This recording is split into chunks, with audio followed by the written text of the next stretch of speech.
طبعا كلنا شفنا الاداء الممتاز اللي المنتخب الاولمبي قدمه لنا. كلنا طلعنا في اول ماتش مع الدومينيك واتكلمنا عن الاداء المخري اللي هم كانوا بيلعبوه. كان بلدية المحلة بتلعب في الملعب.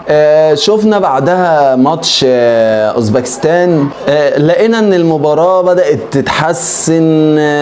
الماتش او اللعب الفريق بدأ يبقى مقبول سنة. اللعيبه متماسكه في الملعب شويه، بيقدروا ان هم يتواصلوا مع بعض بالكوره، وده ما كانش كتير.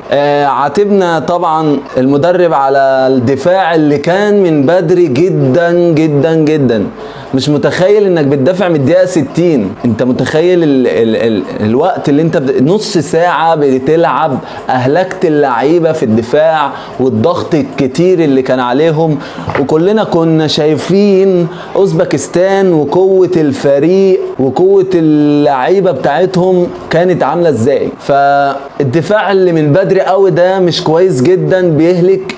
تقدر ان انت ترمي 3 لعيبه قدام بحيث ان هم يلعبوا ضغط، ويتخلي ال7 لعيبه الباقيين بيدافعوا من نص الملعب. ال4 طبعا زي ما هم في الدفاع، ال3 لعيبه الباقيين بيضغطوا من قدام شويه. ال3 التانيين دول بقى بيراجعوا من نص الملعب ويضغطوا في الملعب، في نص الملعب بتاعهم، بحيث ان ما يكونش الضغط كله عند ال18 بتاعنا، فاللعيبه تحس بارهاق من كتر الضغط والجري على الفريق المنافس. جينا بقى اتصدمنا بفريق قوي جدا قصاد اسبانيا اللي كان كله متخوف منها. وطبعا قلنا ما ينفعش في كرة القدم فريق يتخوف من فريق.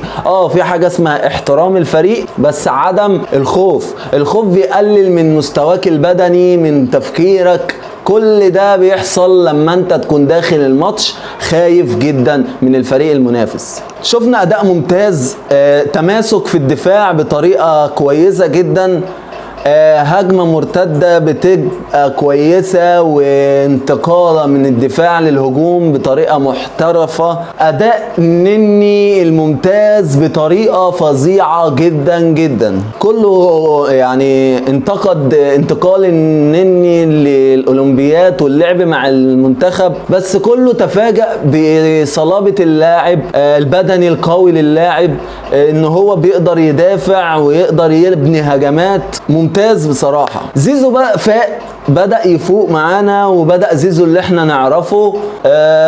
طبعا أداء أحمد عيد الباك يمين اللي عنده ثقة يعني فظيعة، قدرت ان هو يبدأ يمسك كرة كتير ويهدي الملعب كتير، ودي حاجة ممتازة جدا في لاعب صغير. لاعيبة كتير بصراحة عاوزين نشكرهم. بإذن الله تنزلوا الماتش الجاي ده وترفعوا راس المصريين، ووصولكم للمربع الذهبي ده هيخلي فيه انبهار فظيع جدا، لان الموضوع ده ما حصلش غير لما خدنا المركز الثالث ده من ايام عفروتو وطلعت، لما ابو تريكه وعماد وفتحي راحوا مع الاولمبيات. ان شاء الله تخشوا المربع الذهبي وتنافسوا على الميداليات، وان شاء الله نحقق ميداليه جديده ذهب او فضه. ربنا معاكم، وان شاء الله تحققوا حاجه وخير باذن الله لمنتخبنا ولاعيبتنا المحترفه. انتوا قدها وتقدروا تعملوا حاجه. مفيش فريق احسن من التاني. عملتوا ماتش ممتاز قدام اسبانيا. باذن الله لو كسبنا هنقابل فرنسا او الارجنتين. انتوا تقدروا تعملوها، ومفيش حاجه بعيده عن ربنا.